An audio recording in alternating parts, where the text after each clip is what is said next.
अस्सलाम वालेकुम students, AC educational academy की तरफ से खुश आमदीद। आज जो टॉपिक लेकर मैं आपके सामने हाजिर हुआ हूँ वह है motion of mass attach to spring या स्प्रिंग से बने हुए मास की मोशन। बुनियादी तौर पे ये एक सिंपल हार्मोनिक मोशन की एग्जांपल है, जिसकी मिसाल है, और इसमें एक जिस्म को,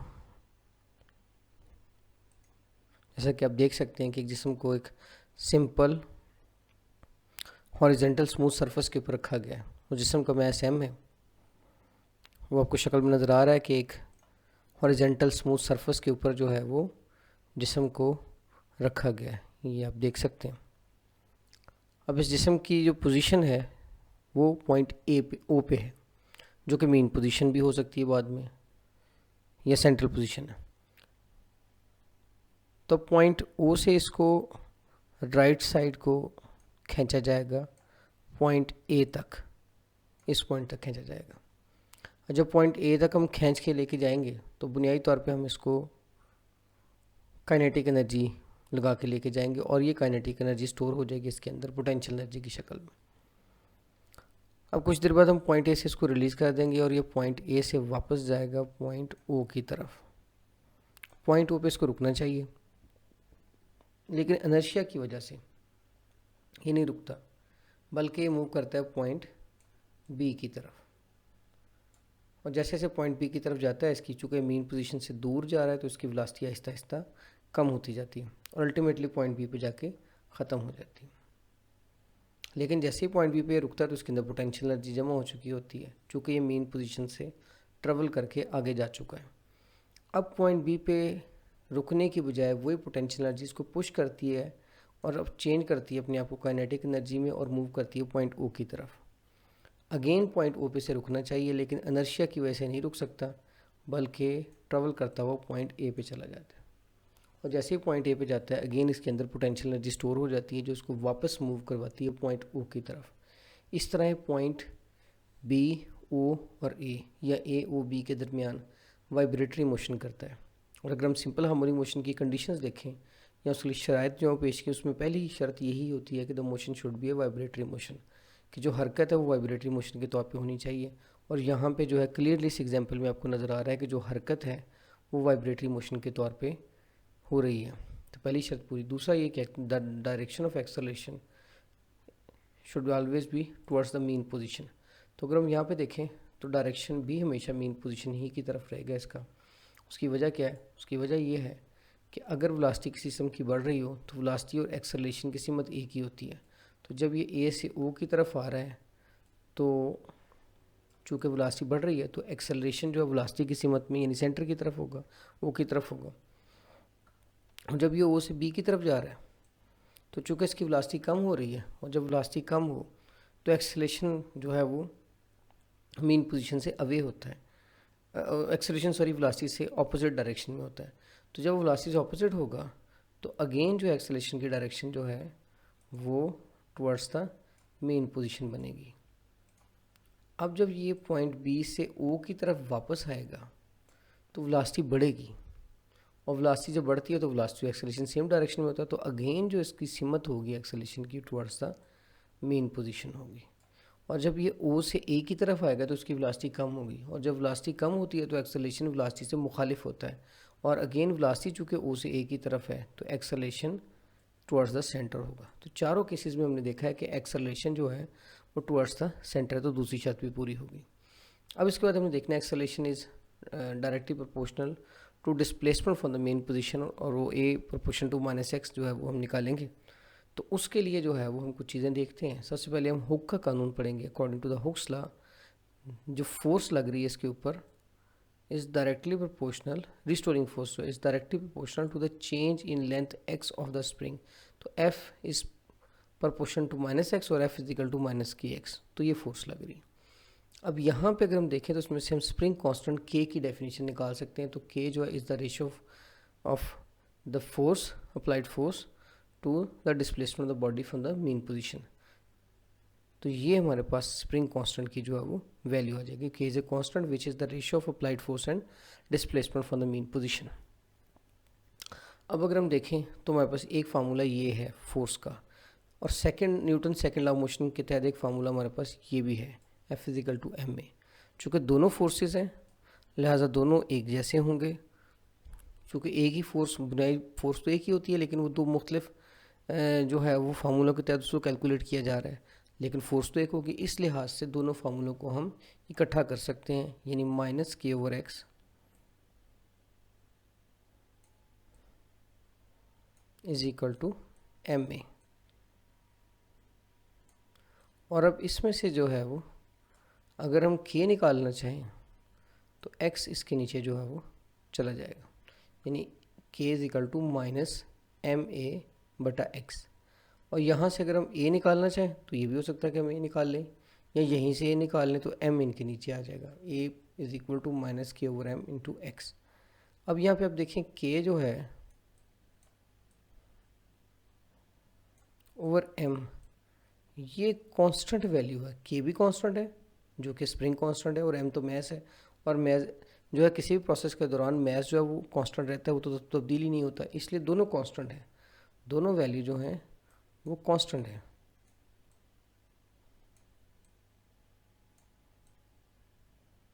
और कांस्टेंट होने की वजह से इन दोनों वैल्यूज़ को हम तब्दील, बराबर और कांस्टेंट को हम तब्दील कर सकते हैं प्रपोर्शनल के साथ। लिहाजा ये आ जाएगा a प्रपोर्शन है माइनस एक्स के, a प्रपोर्शनल है माइनस एक्स की। ठीक है जी, चूँकि हमने बराबर और कांस्टेंट दोनों को ख़त्म किया। जब भी आप बराबर और कांस्टेंट को ख़त्म करते हैं तो प्रोपोर्शनल आता है। इसी तरह जब प्रोपोर्शनैलिटी के साइन को ख़त्म किया जाता है तो बराबर और कांस्टेंट लगाया जाता है। ठीक है जी, तो इस तरीके से हमने ये साबित भी कर दिया, जो कि थर्ड और फाइनल शर्त थी कि the acceleration of a body is directly proportional to the displacement for the mean position, और negative sign indicates that the direction of acceleration is always towards the centre या मीन पोजीशन। तो negative sign भी हमने देख लिया। मनफी की अलामत का मतलब यह है कि एक्सेलरेशन हमेशा मीन पोजीशन की तरफ होगा, और एक्सेलरेशन की कीमत जो है वो डायरेक्टली प्रोपोर्शन होगी डिस्प्लेसमेंट के। तो यहाँ से जो है वो हम इसको देख सकते हैं। इवन रिस्टोरिंग फोर्स की हम डेफिनेशन भी देख सकते हैं। और रिस्टोरिंग फोर्स क्या है कि जब हम अप्लाइड फोर्स लगाते हैं तो उस अप्लाइड फोर्स की वजह से स्प्रिंग के अंदर एक्सटेंशन पैदा होती है, और ये एक्सटेंशन बुनियादी तौर पे उसके अंदर एक रिस्टोरिंग फोर्स पैदा करती है ताकि वो अपने आप को बैक टू नॉर्मल असल पोजीशन की तरफ यानी मीन पोजीशन की तरफ लेके आए। तो restoring force always pools the object performing oscillatory motion towards the mean position की तरफ लेके आती है। यही सेम टू सेम क्वेश्चन जो उधर है, और ये क्वेश्चन मैंने आपको हल करके दिखा दिया। रीडिंग अलबत्ता मैं दोनों टॉपिक्स की करूँगा, उर्दू मीडियम की भी और इंग्लिश मीडियम की भी, ताकि दोनों इसको अच्छे तरीके से अंडरस्टैंड कर सकें। तो आइए पहले इंग्लिश मीडियम की रीडिंग करते हैं। One of the simplest type of oscillatory motion is that of horizontal mass spring system, यानी एक सादा तरीन सिंपलेस्ट का मतलब सादा तरीन ऑसिलेटरी मोशन जो है, यानी ऑसिलेटरी वाइब्रेटरी मोशन, वो हॉरिजेंटल मैस स्प्रिंग सिस्टम हो सकता है। तो ये देखें हॉरिजेंटल सरफेस है और मैस स्प्रिंग सिस्टम है। If the spring is stretched और compressed through a small distance x, अगर स्प्रिंग को खींच दिया जाए या दबा दिया जाए या खींच दिया जाए फासले एक्स फासले तक उसके मीन पोजीशन से, it exerts a force F on the mass according to Hooke's law. तो ये फोर्स एक लगाता है मैस पे हुक के कानून के तहत। This force is directly proportional to the change in length x of the spring. ये फोर्स जो है वो स्प्रिंग के अंदर जो तब्दीली, लंबाई में तब्दीली वाक़या हो रही है उसके डायरेक्टली प्रोपोर्शनल है, जिसको हम एक्स कहते हैं। Where x is the displacement of the mean position from is displacement of the mass from is mean position. यहाँ एक्स जो है वो मैस की डिस्प्लेसमेंट है मीन पोजीशन से। K is a constant called spring constant and defined as, और उसको ऐसे बयान किया जाता है, यानी के एक स्प्रिंग कॉन्स्टेंट है और ऐसे बयान किया जा सकता है, k is equal to minus F over x. The value of k is a measure of stiffness of the spring. जो के की वैल्यू है वो स्प्रिंग की स्टिफनेस, उसकी हार्डनेस की मेजरमेंट है, यानी कितना वो जो है उसको हार्ड किया जाता है। स्प्रिंग कितना हार्ड है, कितना सख्त है, वो अगर के की वैल्यू ज़्यादा है तो स्प्रिंग ज़्यादा सख्त होगा, और अगर स्प्रिंग कम है तो जो है वो उसकी स्टिफनेस भी कम होगी, सख्ती भी कम होगी।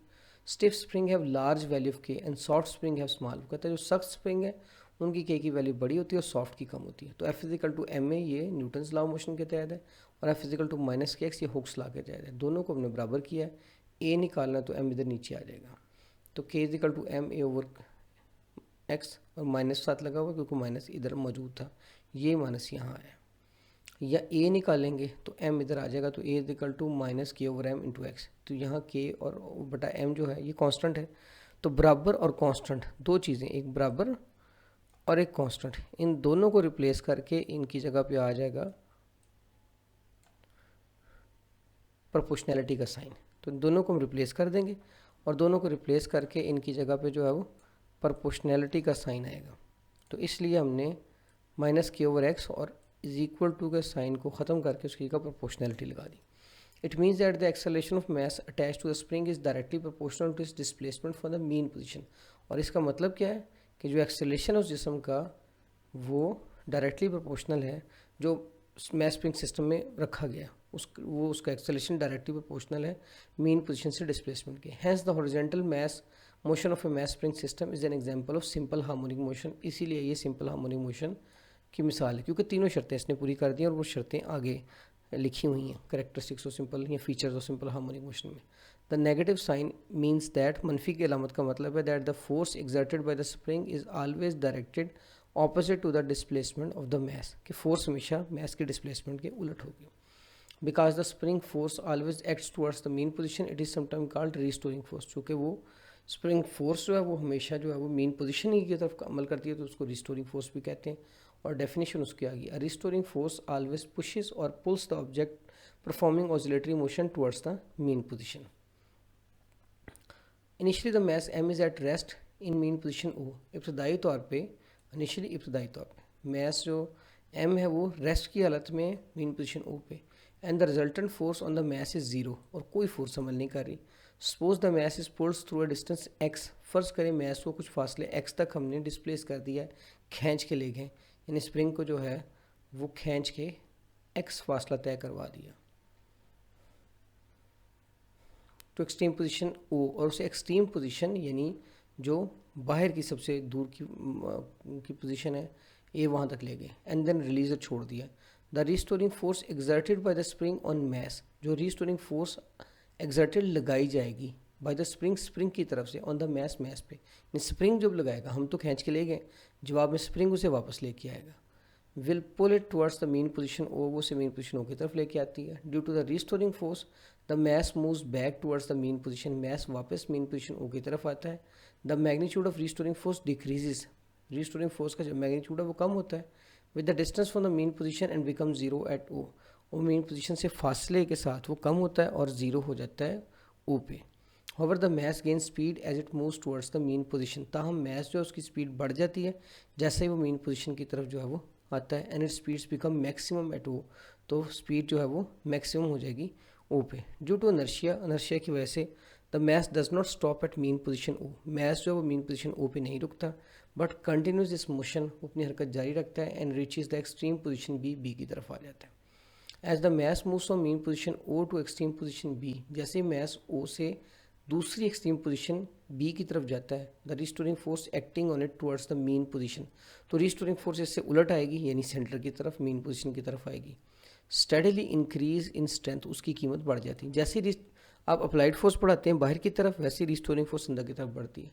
Hence the speed of the mass decreases, तो स्पीड ऑफ द मास जो है वो कम होगी as it move towards the extreme position B, जैसे बी यानी एक्सट्रीम पोजीशन की तरफ जाएगा।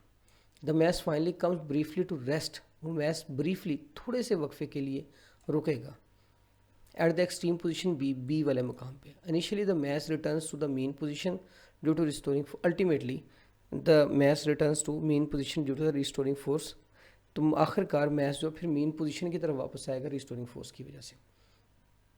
This process repeated and the mass continue to oscillate back and forth about the mean position O, तो ये अमल जारी रहेगा और मास बार बार मीन पोजीशन ओ के गिर्द हरकत करेगा। Such motion of mass attach to spring on horizontal frictionless surface is known as simple harmonic motion.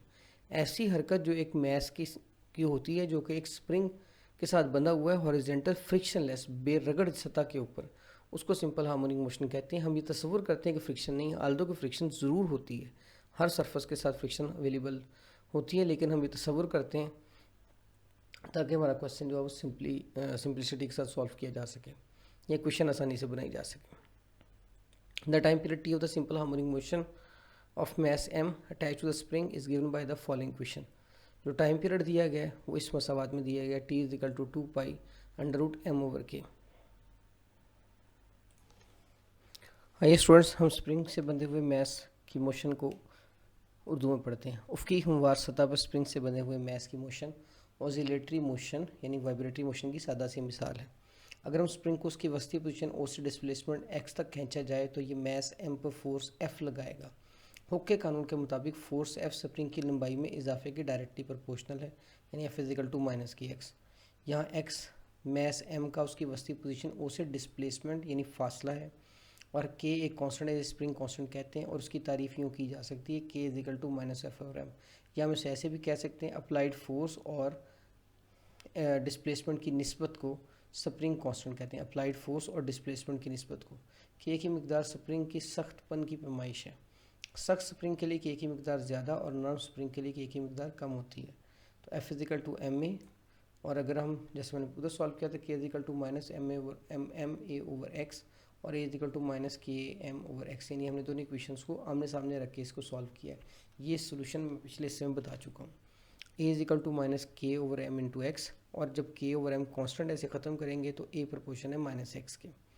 इसका मतलब है स्प्रिंग के साथ बंधे हुए मैस का एक्सेलेरेशन वस्ती पोजीशन से डिस्प्लेसमेंट के डायरेक्टली प्रोपोर्शनल है। लिहाजा मैस स्प्रिंग सिस्टम के उफ़क़ी मैस स्प्रिंग उफ़क़ी मोशन सिंपल हार्मोनिक मोशन की मिसाल है। यानी मैस स्प्रिंग सिस्टम की ये जो हरकत है, उफ़क़ी का मतलब हॉरिजेंटल सीधी सतह के ऊपर, तो ये स्प्रिंग सिंपल हार्मोनिक मोशन की मिसाल है। मसावात में नेगेटिव की अलामत का मतलब है कि स्प्रिंग की अमल करदा फोर्स हमेशा डिस्प्लेसमेंट की सीमत के मुखालिफ होती है। स्प्रिंग की फ़ोर्स की सीमत हमेशा वस्ती पोजीशन की तरफ होती है, इसलिए इसे बाज़ औक़ात रिस्टोरिंग फोर्स भी कहते हैं। रिस्टोरिंग फोर्स की तारीफ़ ये है, रिस्टोरिंग फोर्स हमेशा ऑसिलेटरी मोशन पर अमल पैरा जिस्म को उसकी वस्ती पोजीशन या उससे दूसरी तरफ धकेलती है, यानी जिधर को अप्लाइड फोर्स लगे उससे उल्टी सीमत में। इब्तिदा में मैस एम वस्ती पोजीशन ओ पे साकिन है और इस पर रिजल्टेंट फोर्स सिफर है।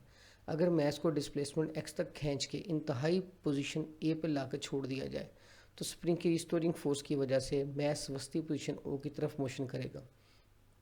रिस्टोरिंग फोर्स की मिकदार वस्ती पोजीशन से फासला कम करने पे कम होती है और वस्ती मकामों पर सिफर हो जाती है। ताहम जब मैस वस्ती पोजीशन की तरफ मोशन करता है तो उसकी स्पीड बढ़ना शुरू हो जाती है और पोजीशन ओ पे उसकी स्पीड ज़्यादा से ज़्यादा होती है। इनर्शिया की वजह से मैस वस्ती पोजीशन पर ठहरता नहीं बल्कि अपनी मोशन इंतहाई पोजीशन बी तक जारी रखता है। जब मैस वस्ती पोजीशन ओ से इंतहाई पोजीशन बी की तरफ मोशन करता है तो उस पर अमल करदा रिस्टोरिंग फोर्स की मिकदार बतदरीज बढ़ना शुरू हो जाती है। लिहाजा मैस की स्पीड कम होना शुरू हो जाती है और आखिरकार मैस इंतहाई पोजीशन बी पर मुख्तसर वक्त के लिए ठहरता है और फिर रिस्टोरिंग फोर्स की वजह से वस्ती पोजीशन ओ की तरफ वापस आता है। थोड़ी देर के लिए रिस्टोरिंग फोर्स जो है वो इंतहाई पोजीशन पर रुकता है और फिर वापस आ जाता है। इस तरह मैस वस्ती पोजीशन ओ के गिर्द अपनी मोशन को दोहराता है।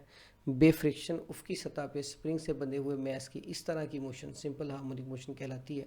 स्प्रिंग से बंधे हुए मैस एम की सिंपल हार्मोनिक मोशन के टाइम पीरियड टी का फार्मूला मंदरजा झेल है, T is equal to 2π√m/k। उम्मीद करता हूँ टॉपिक स्टूडेंट्स आपके लिए फ़ायदेमंद साबित होगा, और अगर ये टॉपिक आपके लिए मुफीद साबित हो तो इस वीडियो को लाइक कीजिए, शेयर कीजिए, हमारे चैनल को सब्सक्राइब कीजिए और बेल आइकन पर क्लिक कीजिए ताकि मज़ीद आने वाली इन्फॉर्मेटिव वीडियोस आप तक आसानी से पहुंच सकें। शुक्रिया, अल्लाह हाफ़िज़।